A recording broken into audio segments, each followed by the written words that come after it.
Entah Kaisar Naga bab 6, melihat sosok David muncul, Ruben langsung heboh dan langsung berlari ke arah David. Adik, kamu akhirnya sampai di sini. Silakan masuk dengan cepat. Ruben menggandeng tangan David dan akhirnya dia bisa bernapas lega. Tenir Su, karena aku berjanji padamu, aku pasti akan datang. David tahu Ruben takut melepaskannya. Ruben menunjukkan sedikit rasa malu dan hanya bisa tersenyum. Adik, tolong. Ruben menjaga postur tubuhnya sangat rendah sehingga membuat orang-orang yang datang ke hotel tersebut menebak-nebak identitas David setelah melihatnya. Kemudian Sonia melihat punggung David tegak, sedangkan ayahnya rendah, dan dia langsung marah besar. Ada apa denganmu, nak? Ayahku telah menunggumu di depan pintu selama lebih dari setengah jam. Dan kamu lihat kulit ayahku. Kulitnya jelas semakin parah. Maukah kamu mengobati penyakitnya? Sonia mempunyai pendapat yang mendalam tentang David. Awalnya, David mengontrol kondisi Ruben. Sonia pun kaget karena mengira David benar-benar terkena 2 pukulan. Namun tak butuh waktu lama, wajah asli Ruben yang semula merona menjadi semakin jelek, membuat Sonia mengira David pembohong. Mungkin dia sedang menipu uang. Sonia, jangan konyol, cepat minta maaf pada adik. Wajah Ruben berubah dingin dan dia membentak Sonia. Saya tidak akan meminta maaf padanya. Lihatlah rambutnya, dia belum menumbuhkan seluruh rambutnya. Dokter jenius seperti apa dia? Menurutku dia pembohong besar. Sonia memandang David dengan dingin. Ia merasa alasan Ruben tidak memeriksakan diri ke dokter adalah karena David.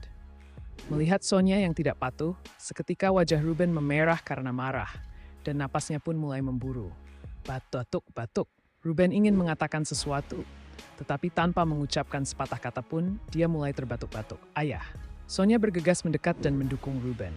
Dan Ruben mengeluarkan seteguk darah hitam yang membuat Sonia sangat ketakutan hingga wajahnya berubah. Melihat darah hitam yang dibatukan Ruben, seketika alis David berkerut.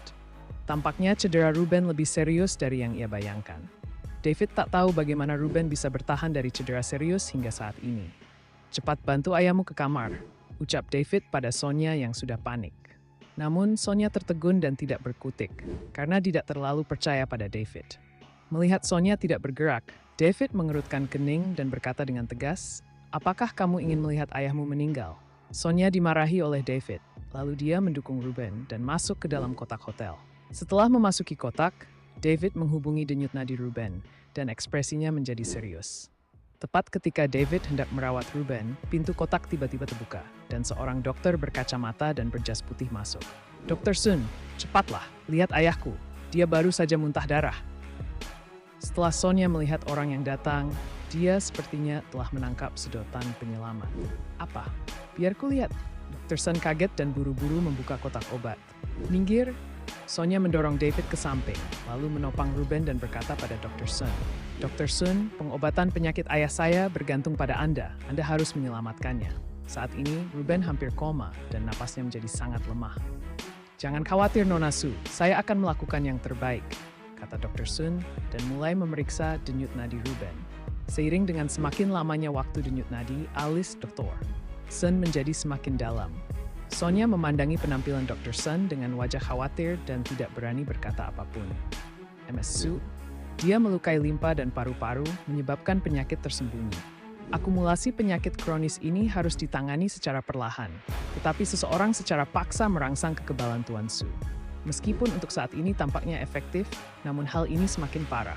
Kondisi Presiden Su, dan saya khawatir Presiden Su sekarang dalam bahaya. Sebelum saya, siapa sebenarnya yang merawat Presiden Su?" kata Dr. Sun dengan sungguh-sungguh. Mendengar hal itu, Sonia langsung geram dan menatap langsung ke arah David yang baru saja merawat ayahnya. Saat itu, seperti yang dikatakan Dr. Sun, kondisi ayahnya meningkat pesat, namun tidak menyangka. Ini membunuh ayahnya sendiri. "Kamu pembohong. Jika ayahku memiliki 3 kekuatan dan 2 kelemahan, aku tidak akan pernah membiarkanmu." Sonia membentak David dengan wajah penuh amarah. Kalau bukan karena tak bisa lepas dari mendukung Ruben, diperkirakan Sonia akan melakukan sesuatu pada David. "Kenapa kamu menyebutku pembohong? Untuk apa aku berbohong kepada keluargamu? Jika bukan karena aku, ayahmu pasti sudah menjadi mayat sekarang." Itu tidak masuk akal. David mendengus dingin, sangat menjijikkan bagi Sonia. Keluarga perempuan, buka mulut, dan tutup mulut saja pembohong, bagaimana bisa ada kelembutan seorang gadis kecil? "Anda?" Sonya sangat marah, tapi dia tidak bisa bertengkar dengan David saat ini. Yang terpenting adalah menyelamatkan ayahnya terlebih dahulu. Dr. Sun, tolong pikirkan solusinya secepatnya, tolong. Sonya hendak menangis dengan tergesa-gesa. Dr. Sun membuka kotak obat, mengeluarkan pil hitam dan memasukkannya ke dalam mulut Ruben, lalu mengeluarkan sebungkus jarum perak. Di wastafel Ruben, Tian Hai dan kakinya tertusuk di beberapa titik akupuntur. Anda tidak menyelamatkan orang dengan melakukan ini, Anda merugikan orang. David melihat akupunktur Dr. Sun dan berkata dengan tenang. Dr. Sun mengerutkan kening. Apa maksud Anda? Apakah kamu menanyaiku? Mungkinkah kamu tidak bisa melakukan akupunktur? Akupunktur adalah pengobatan tradisional. Ini tidak seperti pengobatan barat. Anda bisa menjadi mahir dalam 3 atau 5 tahun belajar. Akupunktur dan moksibusi dalam pengobatan tradisional mungkin sulit dimulai tanpa memakan waktu 10 atau 8 tahun. Mungkin perlu waktu puluhan tahun untuk menguasainya. Saya telah belajar sepanjang hidup saya, tetapi saya tidak berani mengatakan bahwa saya mahir. Namun David terlihat baru berusia sekitar 20 tahun. Sekalipun ia belajar akupunktur sejak dalam kandungan ibunya, bagaimana bisa begitu?